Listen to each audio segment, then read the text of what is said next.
জয় মা, জয় মা তারা, জয় গুরু বামদেব। আমি পিঙ্কি শাস্ত্রী। আপনারা কে কে লাইভে আছেন একটু আমাকে কমেন্ট করুন, তাহলে আমি বুঝতে পারবো কে কে লাইভে অন হচ্ছেন, আমার সঙ্গে কে কে আছেন। আমি আজকে আপনাদের সামনে দোল পূর্ণিমা, আর সেই পূর্ণিমা সম্পর্কে কিছু তথ্য দেওয়া বা তার সম্পর্কিত কিছু টোটকা আপনাদের এইগুলো জানাবো। একটু গল্পের ছলে, আড্ডার ছলেই না হয় আজকের এই লাইভটা হোক। আপনারা যারা আছেন একটু আমাকে কমেন্ট করবেন, তাহলে আমার বুঝতে সুবিধা হবে। আচ্ছা, আমরা সকলেই জানি আর কাল বাদ পরশু দোল পূর্ণিমা, আর কালকের দিনটা হচ্ছে হোলিকা দহনের দিন। তো দোল পূর্ণিমা সম্পর্কে তো সবাই আমাদের অবগত রয়েছে যে দোল পূর্ণিমা কী উদ্দেশ্যে পালন করা হয় বা কেন হয়, কিন্তু হোলিকা দহনটা অনেকেই হয়তো জানেন বা অনেকে হয়তো জানেন না। এই দিনটার মাহাত্ম্য কী, কেন এই দিনটার নাম হোলিকা দহন।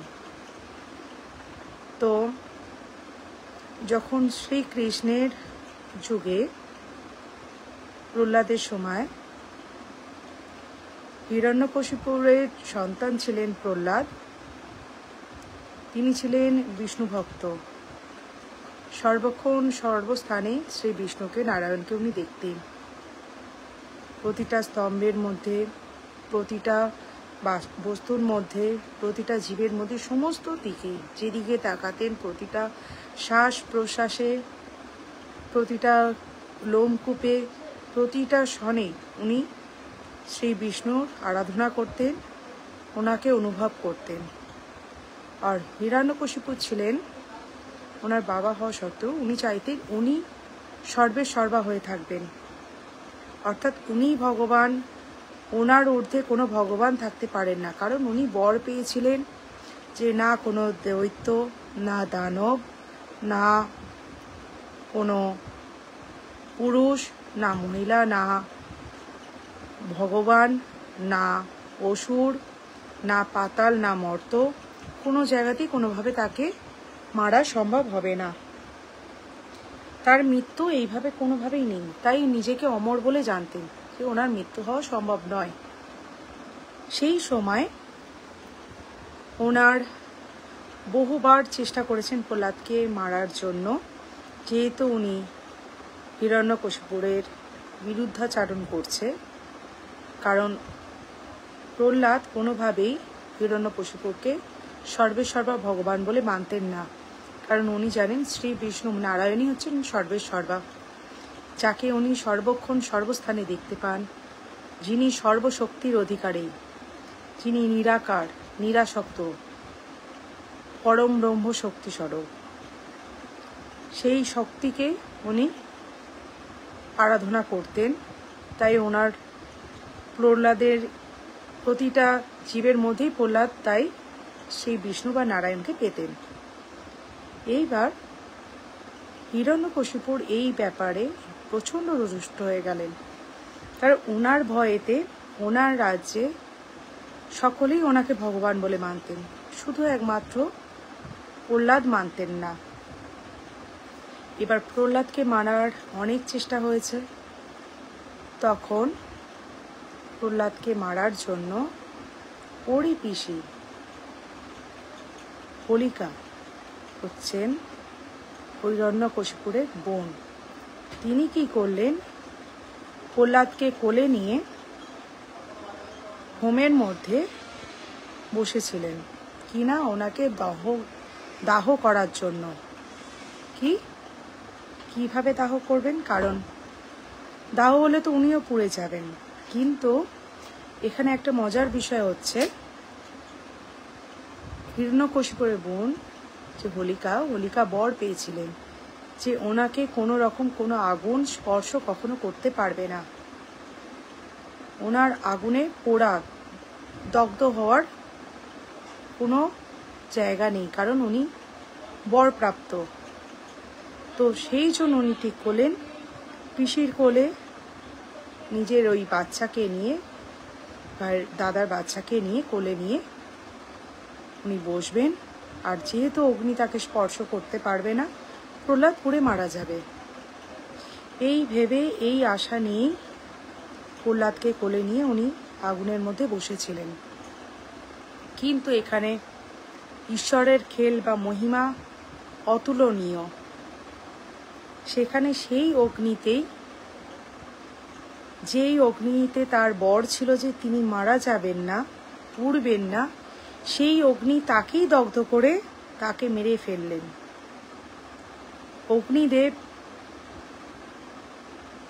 হোলিকাকেই পুড়িয়ে দিলেন, আর প্রহ্লাদের সময় সেই অগ্নি পুষ্পে রূপান্তরিত হয়ে গেল। প্রহ্লাদের গায়ে অগ্নি স্পর্শ করল না। এখান থেকেই এই হোলিকা দহন রীতি চলে আসছে। হোলিকা দহনের মাধ্যমে সমস্ত নেগেটিভিটিকে, অশুভ শক্তির নিধন হয়, নাশ হয় এই বিশেষ দিনটাতে। তাই সবাই, অনেকে হয়তো ন্যাড়া পোড়া, অনেকে এই ধরনের নামেও ডাকে, কিন্তু এটার আসল মাহাত্ম্য হচ্ছে এই হোলিকা দহন। আপনাদের এই হোলিকা দহনের এই রিচুয়ালসের মধ্যে একটা কিন্তু ছোট্ট তন্ত্রক্রিয়া করা যায়। বাঁচার একটা উপায় আছে, সহজ রাস্তা। কি? আপনাদের উপর হয়তো বুঝতে পারছেন যে কর্মক্ষেত্রে বাধা আসছে, বা আপনাদের উপর হয়তো কোনো নেগেটিভিটি আপনাদেরকে হ্রাস করেছে, কোনো রকম ব্ল্যাক ম্যাজিকের কাজ আপনাদের উপর রয়েছে, কাজকর্মের জায়গা হয়তো বেঁধে যাচ্ছে, বা গ্রহগত কিছু সমস্যা চলছে। কোনোভাবে নিজেদের এই জায়গাগুলো থেকে কিভাবে বেরোবেন, বা স্বামী স্ত্রীর নিজেদের সম্পর্কের মধ্যেও বিভিন্নভাবে কলহ চলছে। এটা ছোট্ট একটা টোটকা, ঠিক কথাই, কিন্তু মারাত্মক ফল দেয়। হাতে নাতে আপনারা করুন, ফলো করে দেখুন, অবশ্যই ফল পাবেন। দিনটা বেশি দেরি নেই, কালকেই দিনটা। আপনারা একটা পূর্ণ নারকোল নিন, পূর্ণ একটা নারকোল নেবেন, ছাড়ানো নারকোল, কিন্তু সেটা ছুছালো হয়ে যেন থাকে, মানে একদম গাটা ছাঁচা যেন নয়। নুড়ি নারকোল একটা নেবেন জল সমেত। সেই নারকোলটা মাথা থেকে পা অবধি অ্যান্টি ক্লকওয়াইজ 7 বার ঘোরান। আর ওম নমো বাসুদেবায়, ওম নমো বাসুদেবায় এই মন্ত্র আপনারা বলতে বলতে 7 বার মাথা থেকে পা অবধি 7 বার ঘোরান। ঘুরিয়ে সেই নারকোলটা আমরা একটা হলুদ কাপড়ের মধ্যে বেঁধে, যে হোলিকার আগুন যে আপনারা জ্বালছেন বা যে নুড়ি জ্বালছেন, তার মধ্যে সেই নারকেলটা কিন্তু দিয়ে দিন। আর তার সঙ্গে কিছুটা কৃষ্ণ তিল, জব মিশ্রিত করে, তার সাথে একটু ধুনো মিশ্রিত করে ওং নমো বাসুদেবায় এই মন্ত্রে স্বাহা, ওং নমো বাসুদেবায় স্বাহা এই মন্ত্র বলে সেই হোলিকার আগুনেতে আপনারা 108 বার পারুন বা 28 বার পারুন আহুতি দিয়ে দিন। আর বিষ্ণুকে স্মরণ করে, বিষ্ণুদেবকে স্মরণ করে প্রার্থনা করুন, আপনার মনের ইচ্ছাটা জানান। দেখুন আপনার মধ্যে যে নেগেটিভিটিটা আছে সেটা সম্পূর্ণরূপে কেটে গেছে।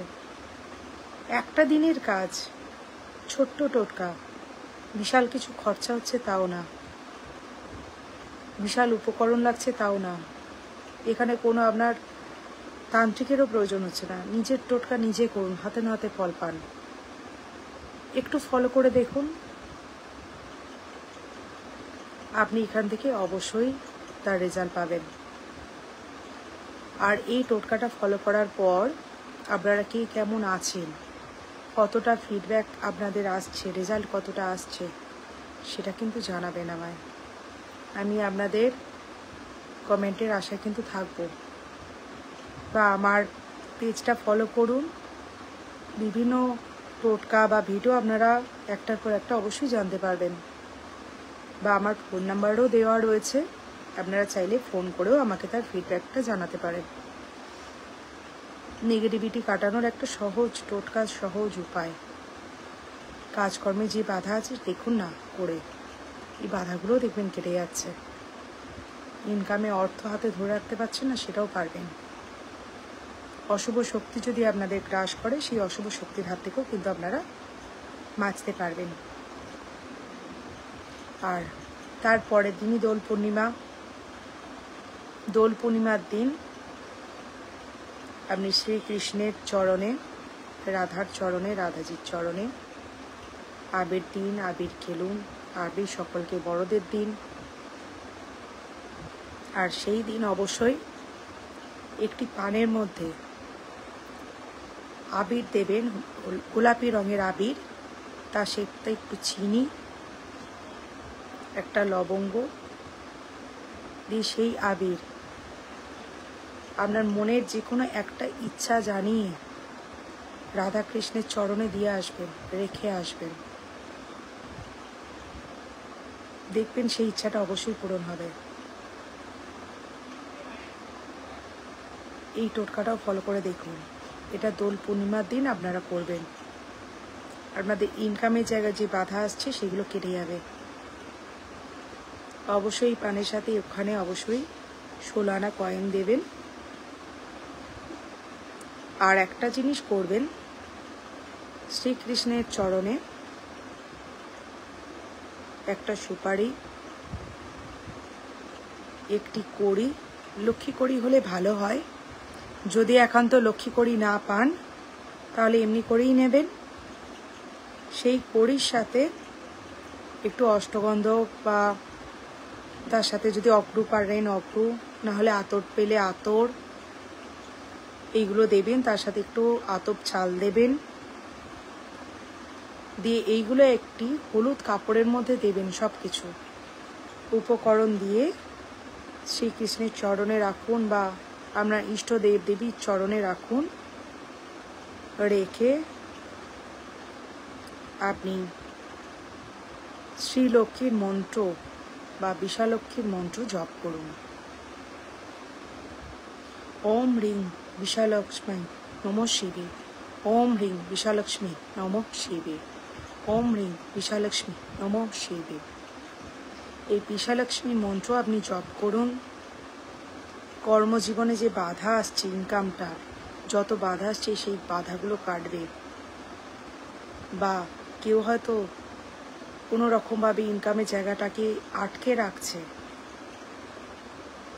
সেই বাধাগুলো কেটে যাবে। ওই পোটলাটা যেটা তৈরি করছেন হলুদ কাপড়ের মধ্যে সব কিছু রেখে, ওই মন্ত্র জপ করে 1008 বার জপ করে ইষ্ট দেবদেবীর চরণে রাখুন বা শ্রীকৃষ্ণের চরণে রাখুন। রাখার পরে সেই পোটলাটা সেই পূর্ণিমাতে সারা রাত তার ঈশ্বরের চরণেই থাকবে। পরের দিন সেটাকে তুলে নিয়ে আপনি আপনার লকারে রেখে দিতে পারেন, বা লকারে যদি না হয় আপনি ঠাকুরের আসনও রেখে দিতে পারেন। প্রতি সময় যেন ওটা হাত না লাগে, এটা মাথায় রাখবেন। আর প্রতিদিন যখন পুজো করেন ধূপ ধুনো অবশ্যই দেখাবেন। ধুনো না পারলেও অন্তত ধূপ প্রদীপ যেন দেখান। এই টোটকাগুলো ফলো করে দেখুন। আপনার এই বছরটা অনেকের ক্ষেত্রেই ইনকামের ক্ষেত্রে সমস্যা হবে, যেহেতু মঙ্গলের বছর। যাদের শুক্রের প্রবলেম আছে বা মঙ্গল নিচস্থ হয়ে রয়েছে, তাদের ব্যবসায়িক ক্ষেত্রে সফলতা আসবে না বা কর্মক্ষেত্রে সমস্যা দেখা দেবে। তো তাদের এই টোটকাগুলো যদি ফলো করতে পারেন অনেকটা রিলিফ পাবেন। আর আপনার উপর যদি গ্রহ অতিরিক্তভাবে আপনাকে গ্রাস করে থাকে, সেই ক্ষেত্রে বাঁচার উপায় হচ্ছে নবগ্রহ হোম আর নবগ্রহ পূজা বা শান্তি স্বস্তিকরণের কাজ। আপনারা এই টোটকাগুলো ফলো করে কে কিরম থাকছেন আমায় জানান। আর এর পরেও যদি আপনার কোনো কিছু সমস্যা থেকে থাকে তাহলে আপনারা আমার সাথে যোগাযোগ করবেন। তাহলে সেটা কিভাবে আপনাদের বাঁচার কি সহজ উপায় আছে বা কিভাবে বাঁচতে পারবেন সেই রাস্তাগুলো আমি বলে দেবো। আপনারা কেমন থাকছেন সেটা কিন্তু আমাকে কমেন্ট করে অবশ্যই জানাবেন। আর আমার পেজটাকে ফলো করে রাখুন।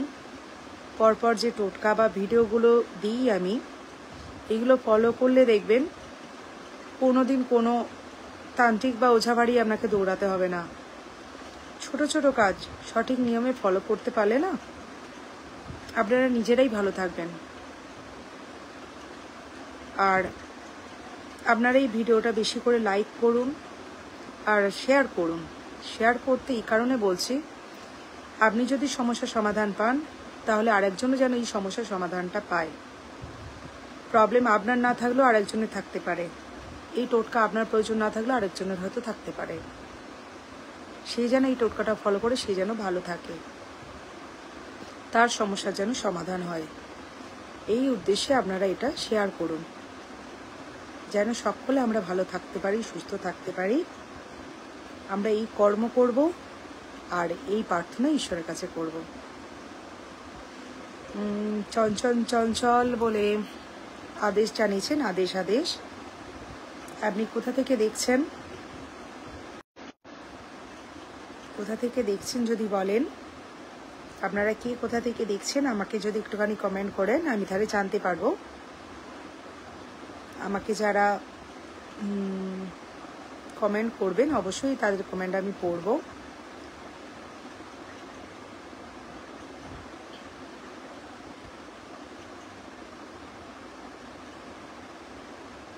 আর আপনারা যদি আমার কাছে কিছু জানতে চান বা কোনো ক্ষেত্রে কোনো উপায় খুঁজে পাচ্ছেন না, সেখানে হয়তো কি করবেন বা কিভাবে কোন সহজ রাস্তায় নিজেদের সমস্যার সমাধান করবেন যদি জানতে চান, আমার সাথে যোগাযোগ করবেন। আমি অবশ্যই আমার ক্ষমতা অনুযায়ী আমি আপনাদের পাশে থাকব, আপনাদের পথ দেখাবো।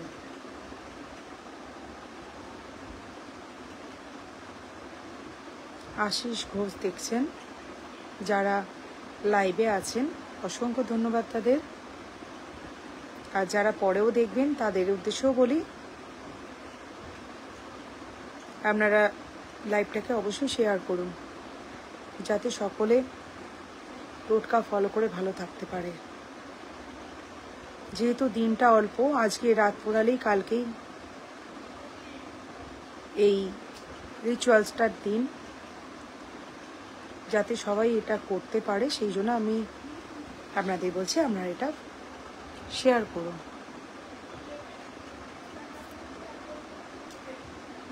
আমাকে কিন্তু অবশ্যই কমেন্ট করবেন, আপনাদের কমেন্টের আশায় আমি কিন্তু থাকবো, কারণ আপনাদের ফিডব্যাকটা আমার ভীষণ গুরুত্বপূর্ণ,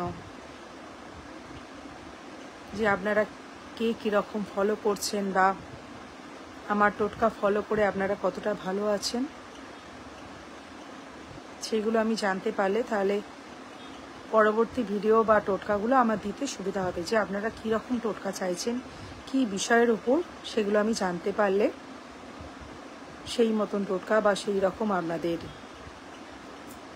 সাকসেস হওয়ার বা কিভাবে আপনারা কর্ম করবেন সেই রকম ভিডিও দিলে আপনারা তাহলে সেটা ফলো করতে পারবেন, সমাধান খুঁজে পাবেন আপনারা। তাহলে আমাকে এগুলো একটু জানাবেন।